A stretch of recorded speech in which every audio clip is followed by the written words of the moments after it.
آیات بینات جو مذکورہ ہیں اس کے ضمن میں انشاءاللہ گفتگو کروں گا۔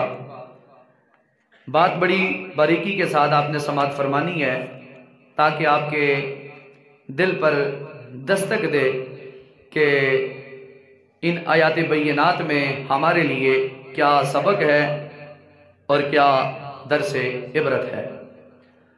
اللہ پاک فرماتے ہیں کہ مردوں کے لیے یہ جائز نہیں ہے کہ وہ زبردستی طور پر عورتوں کے مال پر قبضہ کرے گا۔ مردوں کے لیے جائز نہیں ہے کہ وہ عورتوں کے مال پر، حق مہر پر قبضہ کرے گا۔ دنیا کا کوئی مذہب اٹھا کر دیکھیں، پڑھیں، کسی مذہب نے اتنا مقام، اتنی بلندی عورت کو نہیں دی جتنی بلندی، جتنا مقام اللہ کے رسول نے، قرآن کریم نے اور نبی کے فرمان نے ایک عورت کو بلند مقام سے نوازا ہے۔ انسانی معاشرے کی جو بنیاد ہے وہ مرد اور عورت سے چلی۔ اللہ پاک نے ان آیات بینات میں یہ آگاہ کیا کہ جو میں حقوق اپنی بندیہ یعنی عورت کو دے رہا ہوں، اس حق پر تم اس سے جبراً زیادتی نہیں کر سکتے۔ میں نے پہلے عرض کیا، دنیا کا کوئی بھی مذہب کتاب اٹھا کر آپ دیکھیں، کسی مذہب نے عورت کو اتنا بلند مقام نہیں دیا جتنا اسلام نے عورت کو بلند مقام سے مالا مال فرمایا ہے۔ اب یہ جو آیے پاک نازل ہوئی، زمانہ جاہلیت میں ہوتا یہ تھا کہ جس عورت کا خاوند فوت ہو جاتا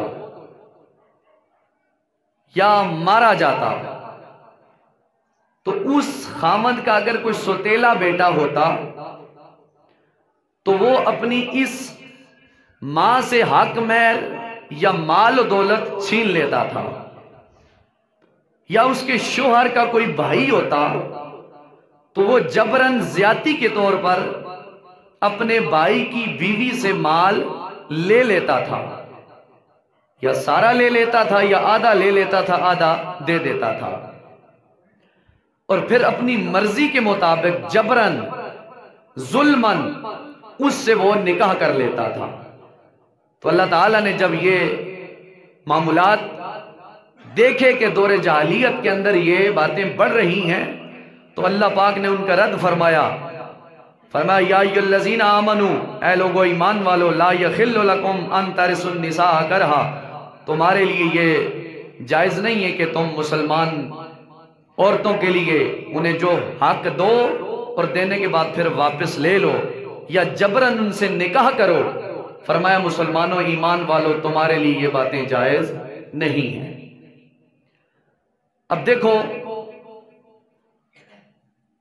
اللہ تعالیٰ نے ایک عورت کو اتنا عظیم مقام دیا کہ فرمایا جو تم نے اسے مال دے دیا، چاہے وہ حق مار کی شکل میں ہے یا اپنی طرف سے اسے تحفے میں دے دیا، پھر تم اس چیز کی ڈیمانڈ مت کرو کہ ہمیں یہ عورت واپس کرے، بس تم نے دے دیا اور اب خاموش ہو جاؤ۔ یہ کس کا فیصلہ ہے؟ رب کے قرآن کا فیصلہ ہے۔ کس کا فیصلہ ہے؟ نبی کے فرمان کا فیصلہ ہے، شریعت کا فیصلہ ہے۔ کس کے حق میں؟ ایک عورت کے حق میں۔ دوسرا مسئلہ یہاں سے یہ ثابت ہوا کہ جب بھی تم نکاح کرنا چاہو کسی عورت سے تو جبراً طاقت کے زور پر